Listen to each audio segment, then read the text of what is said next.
Hello and welcome to another Firearm Freedom live stream. It has been a minute, my friends. We are finally back here live on YouTube.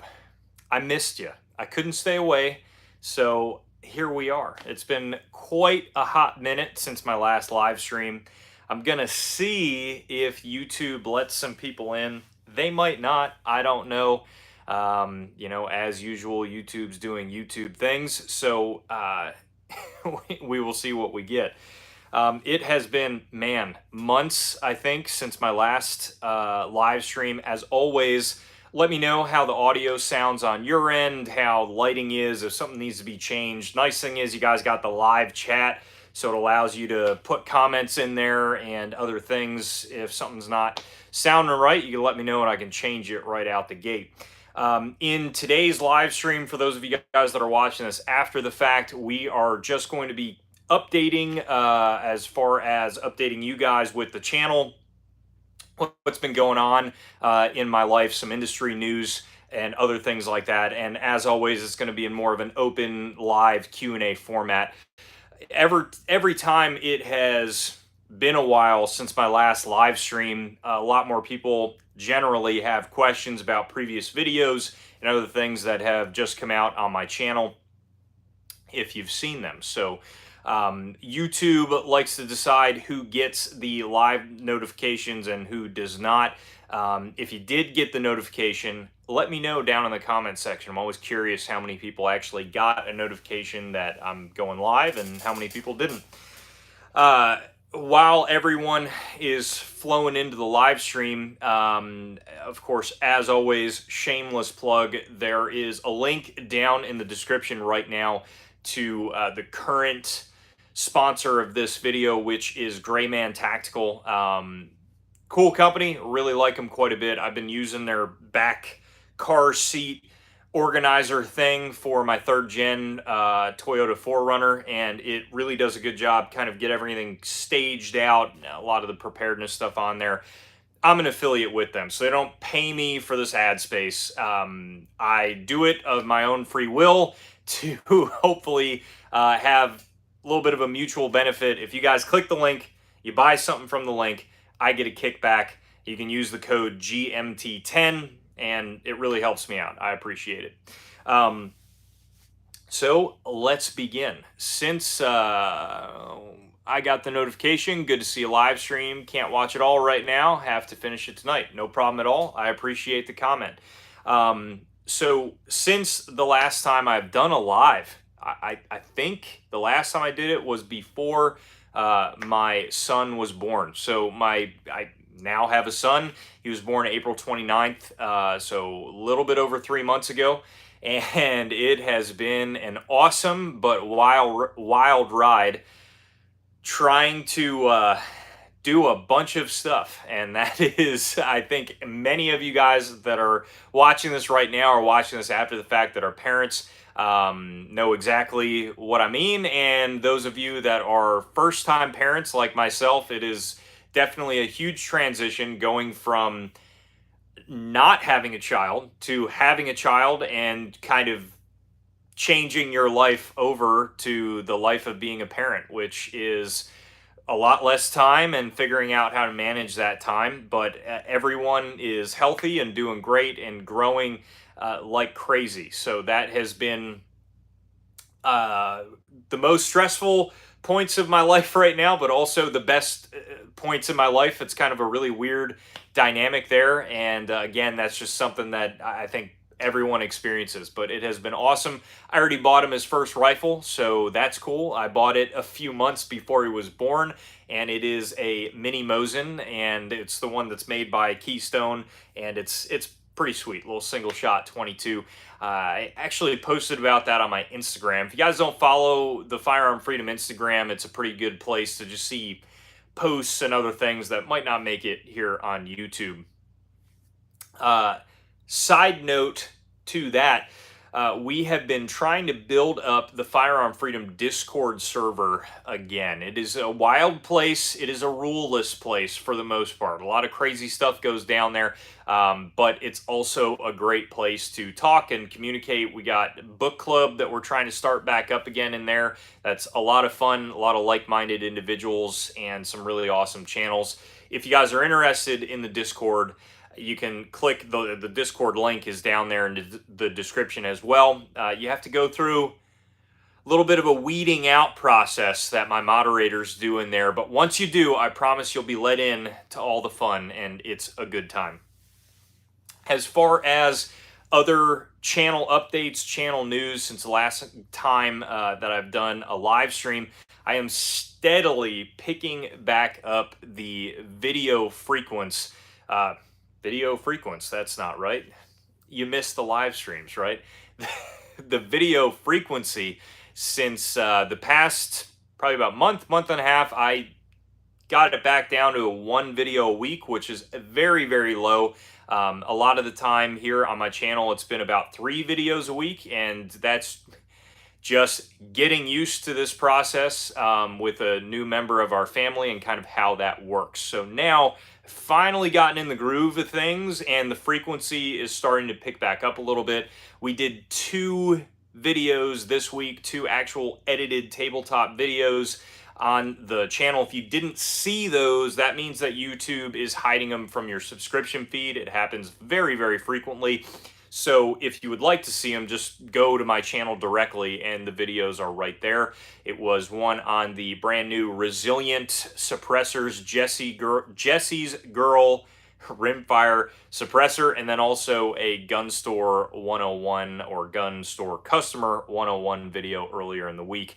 I would really like to do these live streams. Again, it's just simply the live streams kind of come around when there is something to talk about, and that kind of brings us into some industry news. There is not much going on in the industry these days. There's a bunch of clickbaity titles by YouTubers about pistol brace situations that are going on, and other than that, not too much has changed. And I can tell you guys, from a front lines industry worker standpoint, because I do work at a gun store, it is very slow. The entire industry right now is dead in the water, and many of my industry folks that are out there will remember the Trump slump days, and that was for a majority of the time of that presidency. For whatever reason, a lot of people weren't really interested in buying firearms, and it was commonly referred to in the industry as the Trump slump because it was incredibly slow and just the entire industry was feeling it. And that is what we're seeing again, except the industry is even more slow than it once was.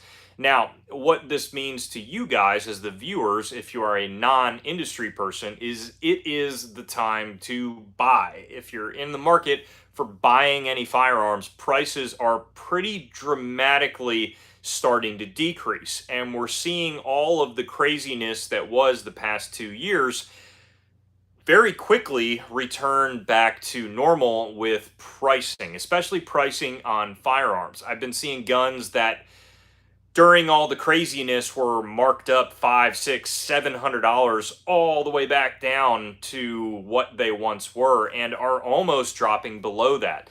Dealers and distributors left and right are kind of falling into a bad situation, really bad for them, not bad for the customer, that they had the prices up really high and now need to dramatically increase them, and also bought a lot of product out of fear that it would be hard to get, because for the past 2 years this stuff has been unavailable. And now, as it's starting to flow and the pipeline's starting to open once again, a lot of people are sitting on a lot of this inventory, and you're seeing that online, you're seeing that in gun stores, and there are a lot of sales popping back up again.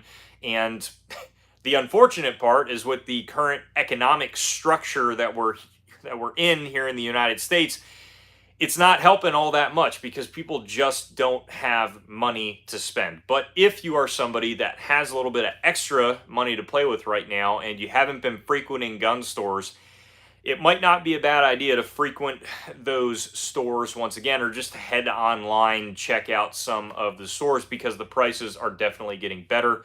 A lot of people ask me, as always, how is the ammunition doing? Ammo is still doing okay. The biggest thing when it comes to the ammunition sales right now in this industry is online. Online, you're getting actually pretty solid deals. I'm not going to say it was pre pandemic craziness prices. It's definitely not down that low yet. I'm not seeing steel case 9 mil for like $8 a box, but it is reasonable. It is very reasonable, and you're seeing it again in stock available online. So that is nice to see again.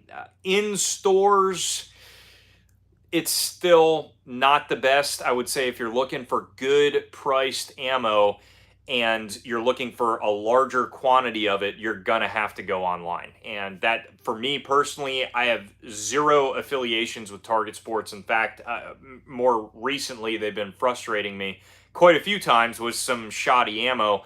As far as pricing, Target Sports has still been one of the best that I have seen. I paid for the Prime membership. It's 99 bucks for the year.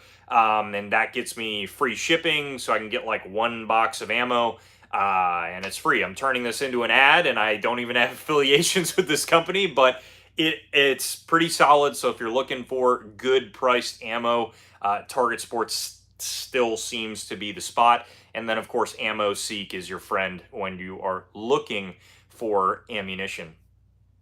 Been getting a ton more suppressors on the channel recently, and I don't really know why. I have just been interested in running a lot of cans these days, and a lot of the reasoning is I've been falling into the rabbit hole of all of these truly incredible companies that I have been partnering with, that are all companies that are far better than the majority of the suppressor market these days. And it's awesome to communicate with these companies because I think this is kind of like the new age of the suppressor world. And I've been talking about that a lot in these videos, that these companies are really going to start taking the market and flopping it upside down. You are seeing, of course, ridiculous issues with dead air recently with quality control.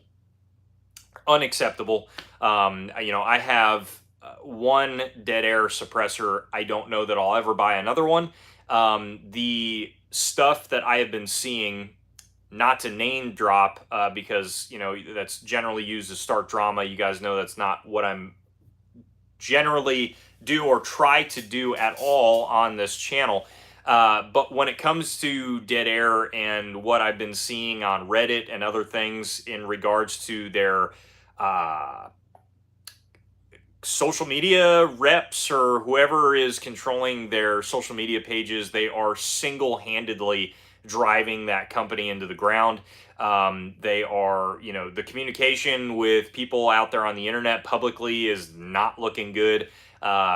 Cans like melting and falling apart first range day, not looking good. Welds cracking, 22 cans melting with 5.7, not good. So when you see stuff like that, and then also any help from the warranty repair side, just nothing, that's not great either. So I have been watching these massive companies from the consumer side and also the industry side just slowly take a downhill climb over the past few years. And it's unfortunate, but I don't know if it's something going on at the top of these companies or if it's just simply the industry as a whole.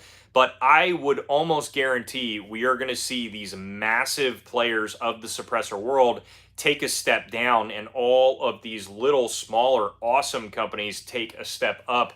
And you're seeing that across the board. Otter Creek is a great example of that. Andrew at Otter Creek, awesome dude. Really, really cool company. I've spoken to them directly multiple times, and they have been excellent. And on top of that, they are coming out with like crazy cans as far as the performance of the cans at like a quarter of the cost of everything on the market.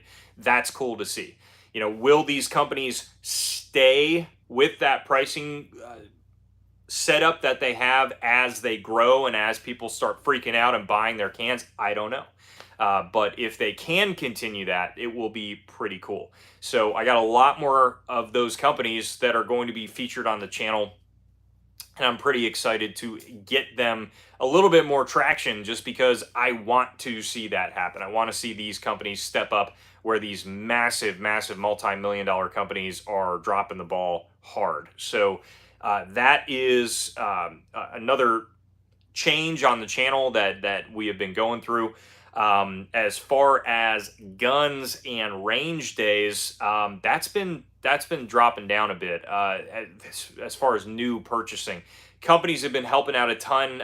Midwest is a huge shout out to them because they are one of those companies that have been able to supply me with a rifle for testing and evaluating a few video series. Items are going to be coming out on their Night Fighter 16-inch core rifle, and that is a pretty solid setup. But other than that, these range days get expensive, guys. It is quite the expense to pay for ammo, time, gas, hours of editing, and all those things. So that's why some of those gun store customer 101 videos are dropping. I'm going to try to alternate tabletop talking point, because I think that's a really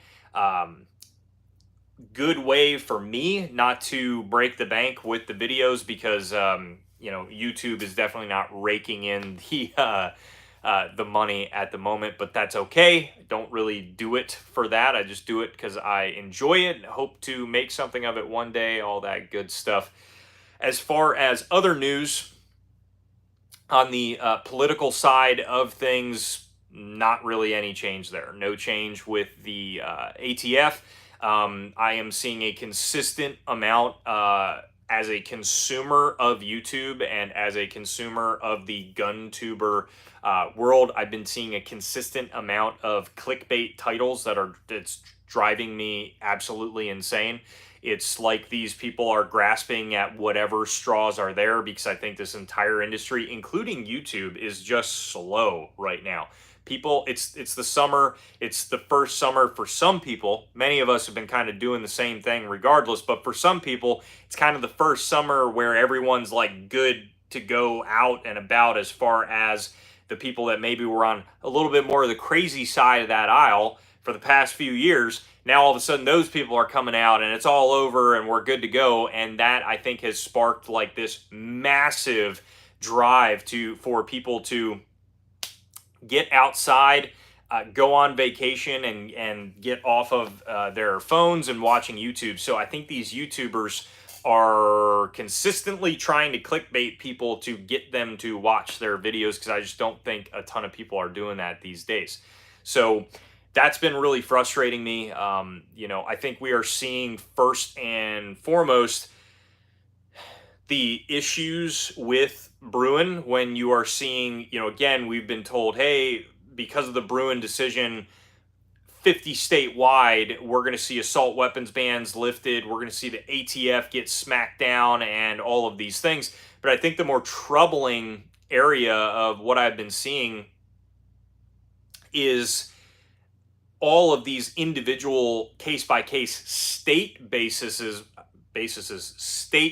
items that are getting approved, good to go as far as restrictions, even though it goes completely against Bruin. And that is showing you that they are already figuring out multiple ways to just essentially make that not matter.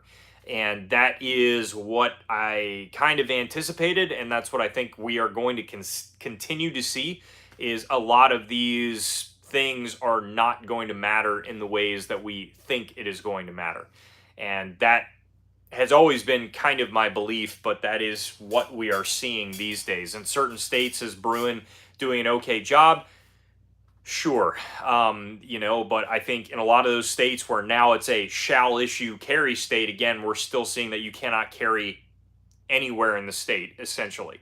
So we'll see how that changes as time goes on. I don't have super high hopes for that. I am of the firm belief that a lot of this issue comes down to the individual state constitution. There are a lot of southern states that, in my opinion, are absolutely going to fall victim to this very issue. A lot of people in the South have this high and mighty attitude that because they are in the South and that because they live in a state that is generally conservative, that they are completely safe from any firearms restrictions. And what I think is interesting in a lot of those states is that the only thing that keeps them on the right side of the aisle in the way of firearms is who's in charge. And that can very, very easily change, especially when there's a random shooting in the state or something like that. All of a sudden, those people in charge need to do something about the problem. And when you look at each one of these states, the more important thing to look at is not how many Republicans are there or how many Democrats are there or is there a conservative majority in the House or the Senate. In my opinion, what the most important thing to look at is in that state is the state constitution. What does the state constitution say for firearms ownership? You'll notice that a lot of those states, the constitution is pretty weak and it allows them to do a lot of things very rapidly and very quickly when they are pressured to do so. And that's why you see a southern state flip-flop really quickly and randomly, and all of a sudden you're looking at a potential assault weapons ban in the state or something like that, and the state constitution is rather basic and doesn't do a whole hell of a lot. There are a lot of issues in the state of Pennsylvania in regards to politics, and I couldn't even take a whole live stream getting into all of those issues. But what I will say that is interesting about the state of Pennsylvania, and it is what I use as a prime example of that theory that I have about the state constitution, is that the Pennsylvania state constitution for firearms, for instance, is that the people within the state have the right to keep and bear arms, and their right shall not be questioned by the state. That is a pretty big deal. That verbiage there is very difficult. It is quite the thorn in the side of the politicians in the state of Pennsylvania because of that last little bit. Our right to keep and bear arms shall not be questioned in the state of Pennsylvania. It is really difficult for a legislator to propose something and try to prove that they are not questioning our right to keep and bear arms in the state of Pennsylvania. And that is why you see a lot of stuff talked about in Pennsylvania. We have had Democratic leadership in Pennsylvania for a very long time. And there are a few little annoying things like the Pennsylvania State Form that they successfully get through that's kind of a registry pseudo, but it's not a living registry, but it's kind of not a living registry because it's a bill of sale, so who knows? We'll get stuff like that, but every single time any sort of extreme legislation just does not work in the state of Pennsylvania legislatively because it all falls back on that state constitution. Are we forever safe in the state of Pennsylvania? No, absolutely not. I'm just simply using it as an example of my point here, where the state constitution is greatly protecting the state, even though there is anti-gun leadership. Whereas in another state where there's pro-gun leadership, right now, the state constitution, a little bit wishy-washy, that can change quickly, and all of a sudden you got a big issue on your hands. So say you're thinking about moving to a state for guns. Some people do. Or say you, for work, right? You can choose between 2 or 3 states that you got to move to because you're single, you want to move, your job needs someone in a different state, whatever. Maybe don't just look at their politicians that are in office. Look at that state constitution and specifically what it says on firearms, because some states just say the right of the people to keep and bear arms. And that's what we got on the federal level, and they walk all over that all day long. Does it say something else? Does it add in a different spot, like in PA where it says shall not be questioned? Or in a state like New York where you got the double whammy, where you have anti-gun leadership. And if you ever look up the state constitution in New York, it's hilarious because for firearms, the only thing that's mentioned is the state of New York has the right to a militia. Boom, done. That's it. There are no subsections underneath that. There's nothing. They really, I am not an attorney. I'm not any sort of a constitutional attorney. I don't know how to read legalese language, but the way that I read it, it wouldn't be against the PA or the New York State Constitution to do any of what they're doing because the state constitution sucks in New York. So again, be aware of that when you're looking at these states because it's kind of a big deal and a thing to look at. Not something that I see a lot of people talking about here on YouTube. As far as who I've been going to generally these days to get my immediate news on Second Amendment stuff, Washington Gun Law, really solid channel. I'm going to give that guy a shout out. I rarely do that, so it's kind of a big thing if I do for me here on the channel. But that guy has very, very solid videos, and I'll tell you why.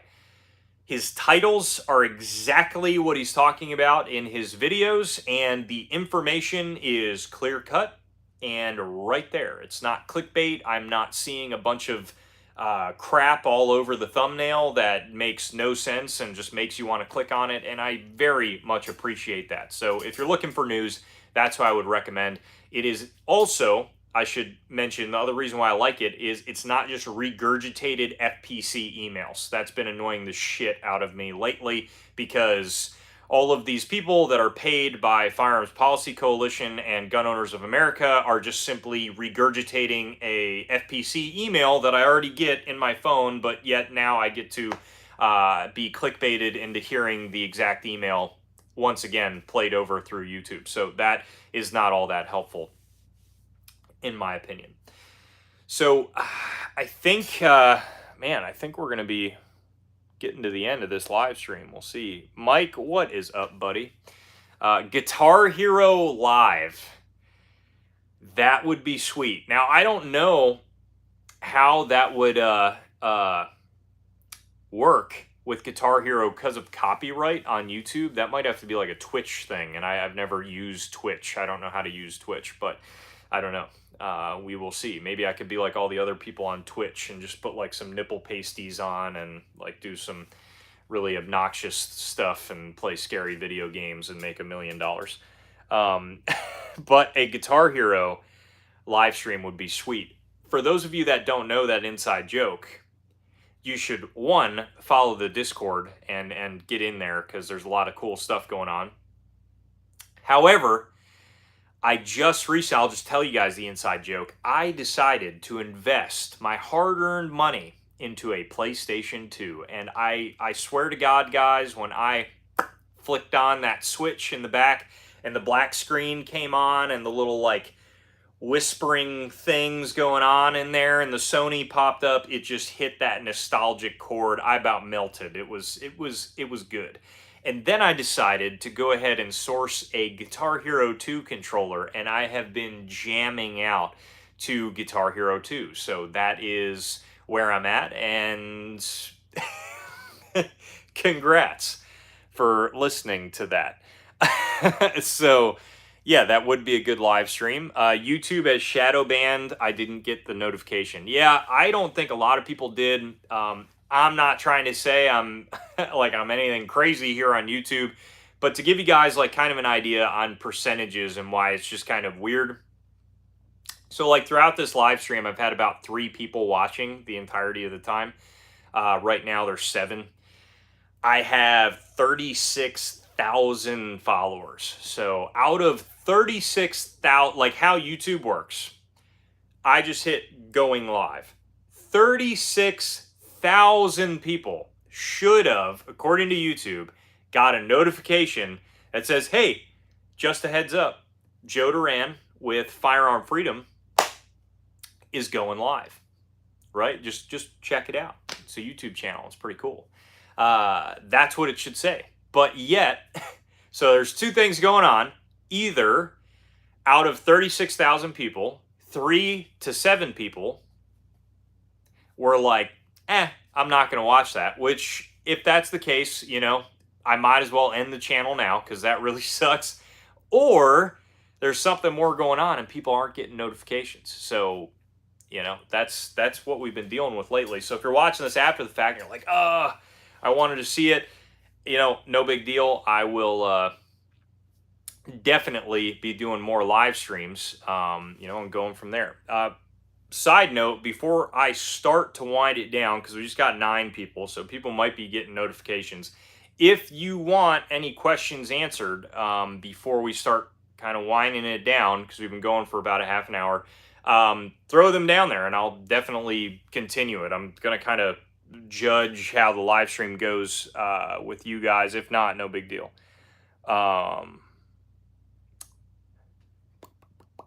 Great info on the politics thing. Great. I'm happy you found that helpful.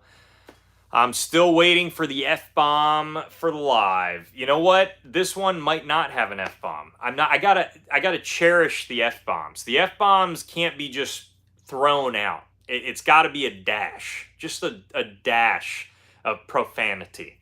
Okay? It's got to just be a little bit. And it's reserved for the doomer political live streams where I'm just saying everything's over, the world is ending, no hope, just end it now. That's where the F-bombs are really awesome with, I don't know, maybe if somebody gets me amped up in the comment section, maybe we'll drop an F-bomb. Chris, what is going on, buddy? We are doing well. Mom is doing good. My son's doing good, and it is going all right these days. Danny, thank you for the support, buddy. Gran Turismo on PS2. I have never played that on PS2, but I'll tell you what I did get. Okay, I got Jak and Daxter. Okay, if any of you guys out there grew up on the rage quits of Jak and Daxter, specifically the fishing level, where you gotta catch the fish, I sympathize with you because that's how I grew up and I loved that game as a kid. So I got that game, played it, beat it. Way harder now. I thought it was going to be easier now because I'm like an adult playing it, but it was even more frustrating. I just want to throw my controller through my TV screen. So I got that. What else do we get? Ghost Recon Jungle Storm. That was another one. Solid. I got Splinter Cell. You guys remember Splinter Cell? Can't beat it. I got Defender, I think the game is. It's a space game. Solid. You're just flying around in an aircraft all day, just like kind of like floating around, picking up little astronauts and stuff. So that's a great game. Guitar Hero 2, of course. Tony Hawk's Pro Skater. Can't not get that. Right, there's a few other ones in there that I can't remember, but it is quite the vibe. I love playing some PlayStation 2. Not much de-stresses me that much these days, but playing PS2 definitely does, or skateboarding. Those are like two things that just all melts away. It's pretty solid. Guys, I think this is about all she wrote for this live stream if you're watching it after the fact. Not super eventful, but it's fun to talk to you guys again live. I really appreciate all of you that decided to tune in for this. And if you are watching this after the fact, let me know down in the comment section what you want to see next. Do you want to see another live stream? If you do want to see another live stream, what do you want to see it about? Is there a specific topic that you would like to ask me questions about live? Let me know, and I can definitely make it happen. Guys, thank you so much for taking some time out of your Friday to spend it here with me on my channel. And I would appreciate any comments down below. You guys know I'll absolutely get back to you. And as always, stay tuned for more great content coming soon.